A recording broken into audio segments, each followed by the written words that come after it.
Good morning, everyone. Good morning. Happy Easter Sunday. It is the celebration of resurrection today. It is the celebration of the resurrection of Jesus. And if we think of it only as a historical event that happened to an enlightened being some 2,000 years ago, it might feel a bit distant, like ancient history. So today we want to look at how does it have relevance for us, for each one of us in our lives now, in our lives today. Resurrection in Latin means to rise up, to rise up. And so often the answer to healing, to any healing, or to reconciling, or to meeting any challenge is found in that shift into greater consciousness. The rising up, the overcoming is found in rising from a lower vibration in consciousness to a higher one. Even Albert Einstein said that. I was reading an Easter Sunday talk from Charles Fillmore that he gave in 1912. Charles Fillmore, the founder of Unity. And he wrote, "Every time we rise to the realization of eternal indwelling life, making union with the inner divine presence, resurrection takes place in us." We all know that life in a human body here on this planet has its peaks and its valleys. We all experience highs and lows. And, to me, the message of Easter is when we are connected to that inner holy presence, which we can turn to in any moment, we can reconnect with in any moment, when we quiet down like we just did, when we turn to that divine essence of our being, we can always rise again. Our energy can rise, our consciousness and vibration can rise.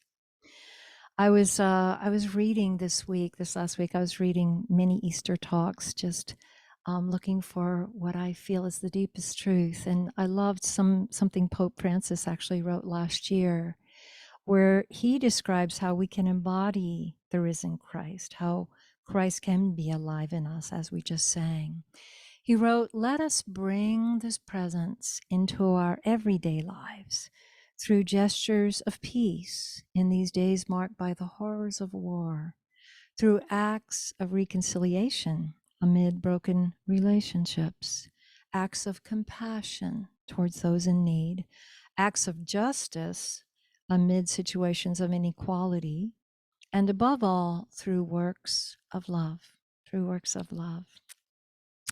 We can lift each other up. We can raise each other up. We can raise the vibration in the atmosphere up when we cultivate and we move from higher consciousness. So it's so heartening when we see any demonstration of love. We love that mirror reflection of the good in humanity, of the good in us, of the God in us. So I actually have a story that just has been really inspiring me. I just read it last week, and something that recently happened, a true story about someone saving someone's life in a most unique way. And it's such a powerful example of the good in humans, of the love that lives in us, and it's just waiting to be expressed. So a few weeks ago, you might have heard it on the news. It happened in Oakland County. There was this young woman named Taylor, and she went out for a solo flight in a small plane. And she'd only flown 6 hours solo. She'd only flown 6 hours by herself. And she only had a total of 57 flight hours. Well, as she took off on the runway, something really odd happened, and she had no idea it happened. The front wheel of the plane, the wheel that, the plane lands on, it just came off. It just flew off the plane. And it just so happened on that day at that tiny little airport, there was this veteran pilot named Chris Yates. And he was up flying and he saw the wheel come off her plane. And so he radioed the tower. And at the tower, they said they'd never seen that. They had no idea what to do. So he told them to patch him into this young woman's radio, and he would talk her through, attempting landing. And as soon as they were connected, he asked her name, and she said, Taylor. And he said, well, my daughter's name is Taylor, and I taught her to fly, and you're going to be just fine. And he told her that her front wheel was missing, and he assured her he would stay with her and he'd talk her through it, and that she could land the plane safely.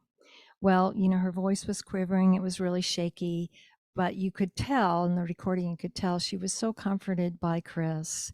And he just happened to be the former director of aviation at SpaceX. That was such incredible divine appointment.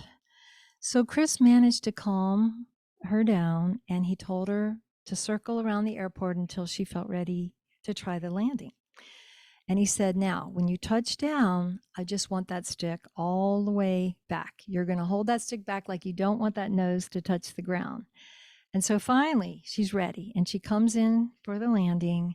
And, in the video of it, you can see her first moment of landing was okay. But then a second later, the nose goes down and the tail goes up. And he says on the radio, the nose is going to come down. You're okay. You're okay. Talk to me. That a girl. I'm so proud of you.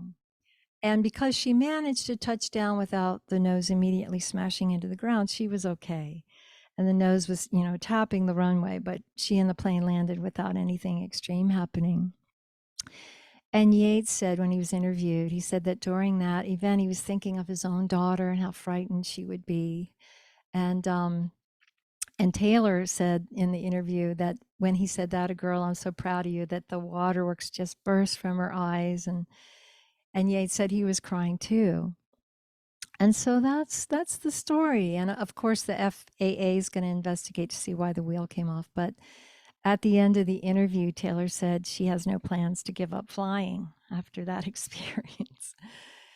But I just love that story. We need good news stories, just to remember the good, the divine, the God in the world, the Christ in each and every person is right there as a potential. And when it gets demonstrated, when it gets called forth, we're all so inspired. Like we just feel the joy. We feel like celebrating goodness. And I love this story because we don't all have to be great saints in the world. That maybe isn't our dharma.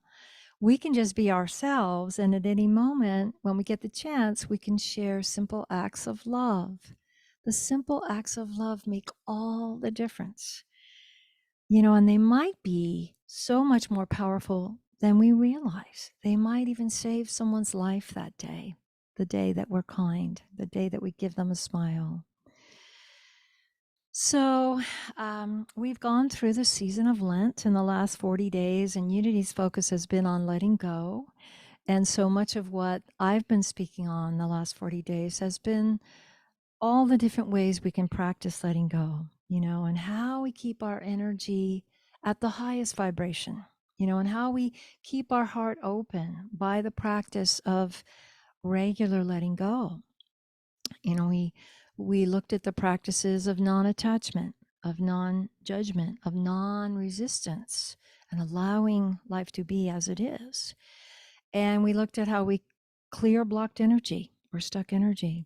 And we looked at having self-compassion in the process, how important it is to love ourselves as we practice our spirituality. So today, in honor of the life of Jesus and the incredibly profound teachings that he offered, so many teachings in such a short life, I want to focus on the teachings he offered in the last week of his life. We call that Holy Week, that culminates today on Easter Sunday. And I feel what makes the week holy, why it can be called Holy Week, is because there were so many profound wisdom teachings packed into every single day of Holy Week from Jesus. It's like he knew his time was short, and that fulfilling his dharma was profoundly important to humanity. And so the Sunday before Easter, last Sunday, Palm Sunday, he was celebrated as a king. But he made it clear, in part by riding in on a donkey, and a gesture of humility and peace, that he wasn't a worldly king. He had no interest in, power or riches or, ruling the masses. He wanted to share a different kind of kingdom, the inner kingdom, the kingdom of heaven, the kingdom of awake consciousness. His message over and over was turn within, the kingdom of heaven within, right? It's not out there in the world, it's within you. Bring it forth, awaken that light. Many people have no idea there's an inner kingdom. They've never turned within. It's silence that's required for that connection. But he spoke of that nonstop in his short ministry. Then on Monday, Jesus cleared the temple, and offered that powerful teaching on how we go astray when we worship money. And I feel we really need this teaching today, because I think too many people do worship money. They focus too much. They spend too much of their mind and their life energy on money and acquiring material goods. I did read there was something growing in society here called conscious capitalism, where there's a return to ethics, and companies are being dedicated to being a force for good. And we need more of that, much more of that. So in my opinion, that teaching, the clearing of the temple, is we become what we worship. If there's money in the temple, we're worshiping money. We're trying to, that is what we become. If we worship love, we become love. So then on Tuesday, wow, Jesus went to the Mount of Olives, and he gave such profound teachings in the Sermon on the Mount. I'd like to share that. Blessed are the poor in spirit, for theirs is the kingdom of heaven. Blessed are those who mourn, for they will be comforted. Blessed are the meek, for they will inherit the earth. Blessed are those who hunger and thirst for righteousness, for they will be filled. Blessed are the merciful, for they will be shown mercy. Blessed are the pure in heart, for they will see God. Blessed are the peacemakers, for they will be called children of God. Blessed are those who are persecuted because of righteousness, for theirs is the kingdom of heaven. There's so much teaching in the Beatitudes. It's worthy of many talks. But the teachings are, what it reminds us of is comfort and mercy, humility, and being about peace, and striving for justice. It reminds us to keep our hearts pure and open and not blocked by resentment, not blocked by anger or hatred, but open to love. Deeply, deeply powerful teachings. Now, it was an extremely busy week for Jesus, because on Thursday he shared Passover meal. He shared the Last Supper he was going to have with his disciples, and he offered them a number of profound teachings. I've always loved the ritual of the wine and bread that's symbolic of his body and blood. And I believe, in my opinion, that teaching is, when you partake of this in a ritual manner, you will feel your oneness. You are one with me. Any food or drink we take in, it becomes us. We are one with that. And so he was saying, let me become you. Take me in. Realize we aren't separate. Such a teaching on oneness. And then he washed their feet. He washed their feet, and he demonstrated such humility, such a egolessness, and what it is to serve and what it is to be a teacher. Here I'd like to quote his words from John 13, verse 13 through 15. He said, "You call me teacher and Lord, and you are right, for that is what I am. So if I, your Lord and teacher, have washed your feet, you also ought to wash one another's feet." I just find that so powerful, because I feel any true teacher, any true spiritual teacher, they know they are no more or less important than anyone. They are one, and we are all one with that I am. And even Judas, even someone who had some unconsciousness in him and was even going to betray him, he washed his feet too, because his love was at that level of unconditional love. It kind of love like the sun. The sun shines on everything. It's unbiased. So I think that teaching the foot washing is one of the most beautiful, because I think it's how we should treat each other.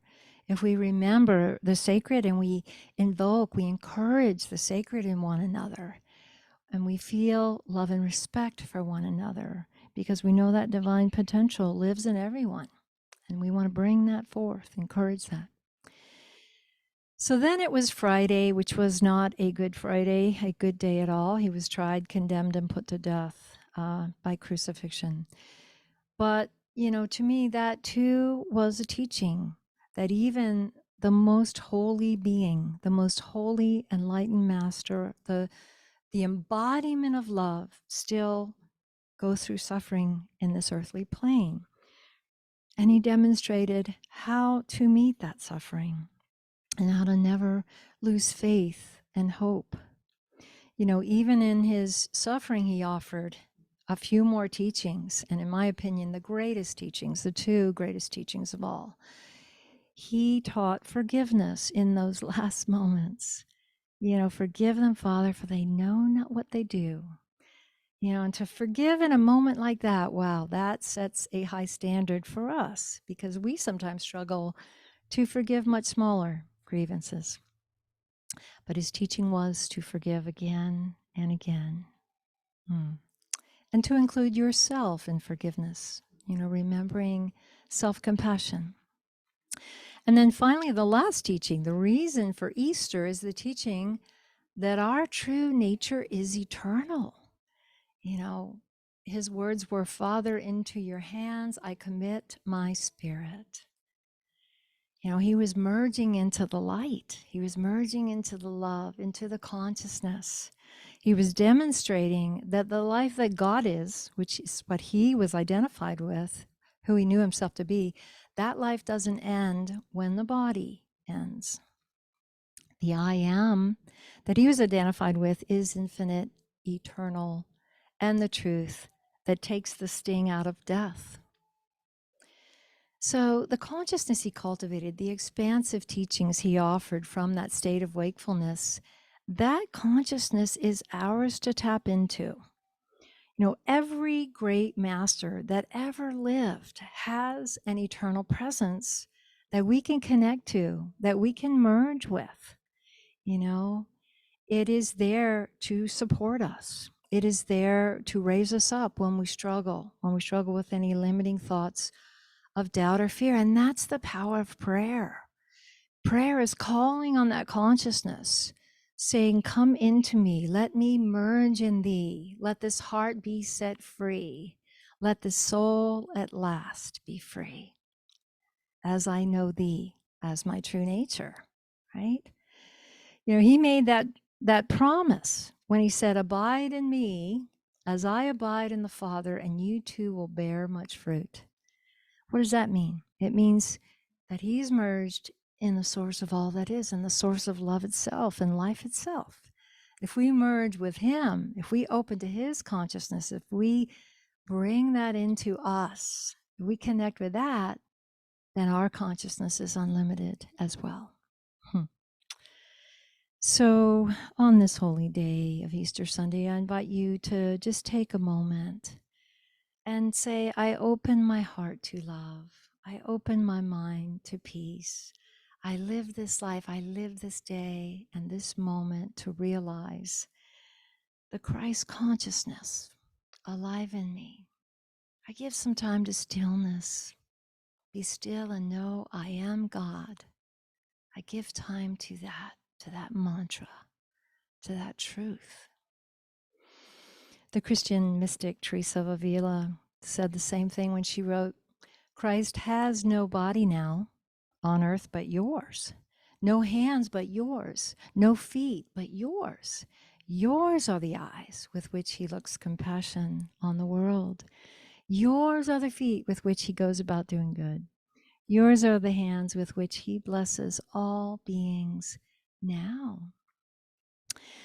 And so, as we contemplate the many incredible and practical teachings that this enlightened Master Jesus offered in just 1 week, his last week of life, let it inspire us to devote ourselves to putting these teachings into practice, to watering the seed of our own divine nature and growing it more, having it blossom like everything is about to blossom for spring.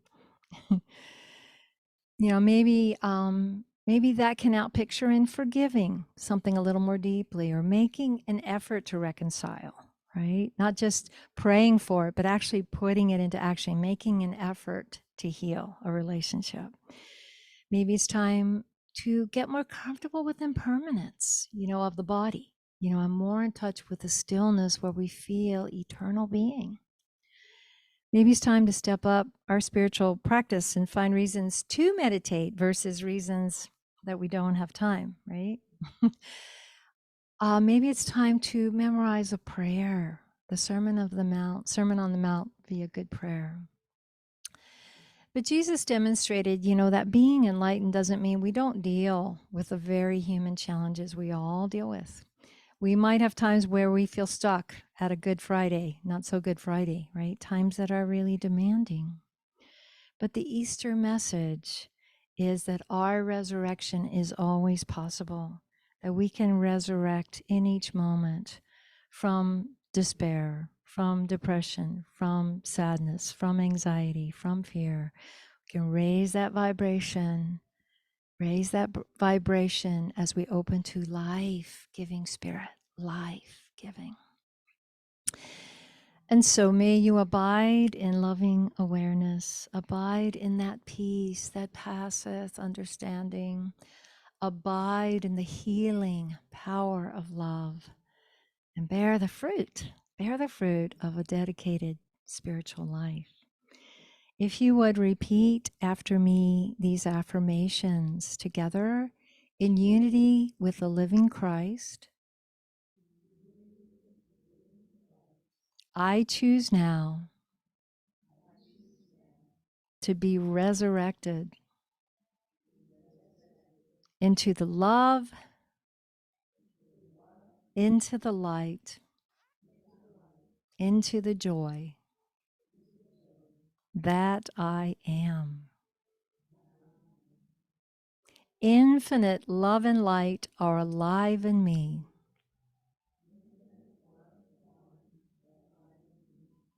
And so it is.